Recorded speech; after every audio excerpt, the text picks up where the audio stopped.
If you think nothing has changed in America in the last 30 years, ask your parents, ask your grandparents, ask a poor person, ask a veteran, ask a single mom, ask a victim of crime. When I took the oath to become an American citizen, I promised myself not to be an American who was just content with standing still. I promised to be an American who would build a better future, who would ensure my generation had better chances and better opportunities. I am making this video because of people like our veterans who risked their lives, only to be ignored after they returned home, battling stress and unemployment. For teachers, nurses, and firefighters. For single parents, homeless people, hungry children. For people who live paycheck to paycheck. For students who can't find a job and can't afford to pay their tuition fees. For victims of abuse. For victims of government corruption. For victims of a bureaucratic system and systemic failure. For victims of the lies and false promises told by our politicians. For victims of a media that is more concerned to entertain and distract versus to inform and educate. For victims of persecution because of their religious or fundamental beliefs and freedom of choice. And for the voiceless. I am making this video for you. I have to imagine that when you woke up this morning, wondering about what happened to your America was not on your mind. There are values, expectations, fairness and equality for all that decide America's destiny. America's destiny is not measured by how many skyscrapers or parks and recreations we have.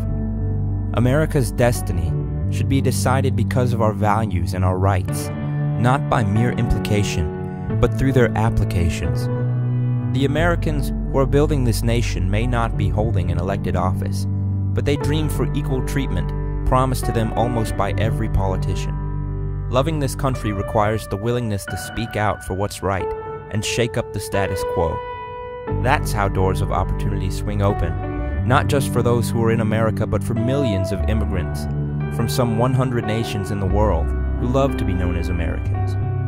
With effort, we can eliminate poverty and open the shut doors to opportunity.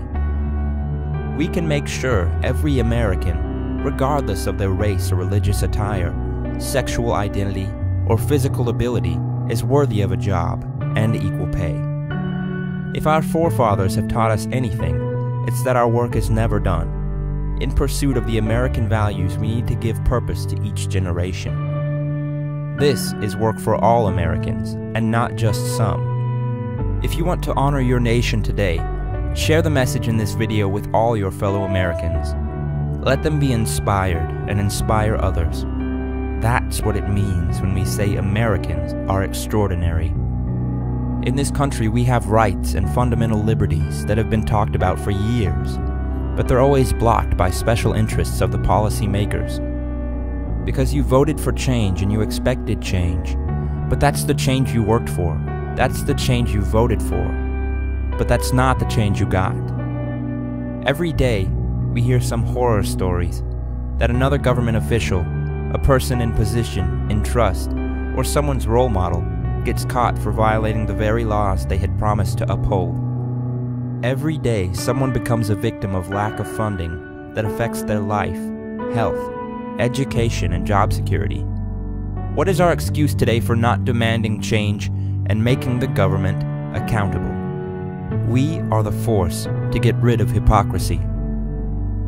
When did we get so sidetracked by the color of a dress, hairdo of a reality TV personality, that we forgot that our rights were taken away from us when we were sleepwalking or mesmerized by the false reality disguised as entertainment? We just need to open our eyes and see that in America, we are still struggling with racism and division of people because of their race, religious beliefs, or sexual and gender choice and preferences. It is obvious because we spend millions of dollars telling Americans that it is not an acceptable practice.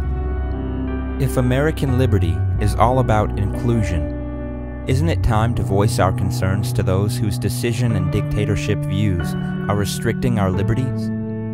That's why more than half of our population wants change, because they have trouble trusting the very people they need to trust. Our rights and fundamental liberty are about more than the details of the written words in the laws or manuals.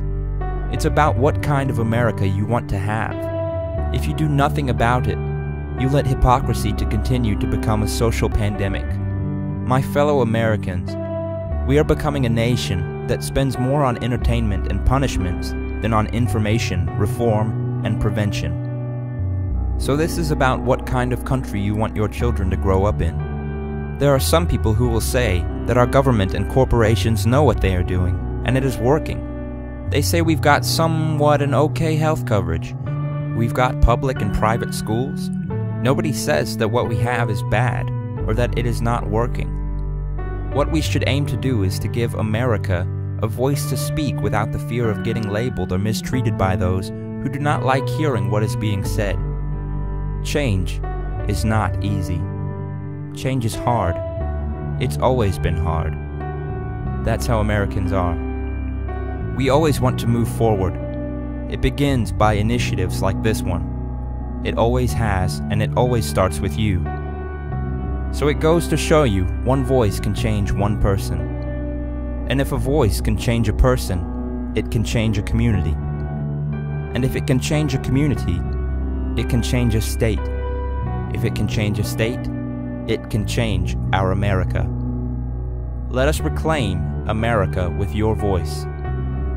What could be more American than to make a difference?